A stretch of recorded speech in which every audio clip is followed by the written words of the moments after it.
सर्वात मोठी बातमी घडामोडी पाहण्यासाठी चॅनेल सबस्क्राईब करा। उद्या मतदान प्रक्रिया पार पडणार आहे।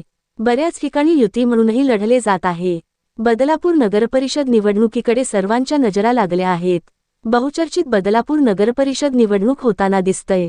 त्यामध्येच आता तिसरी आघाडीने महाविकास आघाडीला मोठा धक्का दिला आहे। 5 उमेदवारांनी भाजपला पाठिंबा दिला आहे।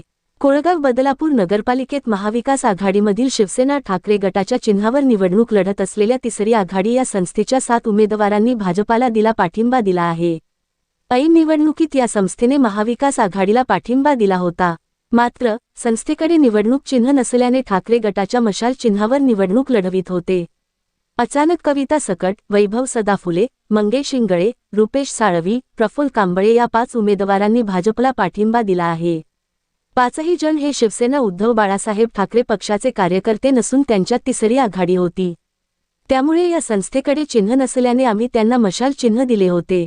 त्यामुळे या निवडणुकीत या 5ही उमेदवारांना महाविकास आघाडीच्या मतदारांनी मतदान करू नये असे आवाहन उद्धव बाळासाहेब ठाकरे पक्षाचे शहर अध्यक्ष किशोर पाटील यांनी केले आहे।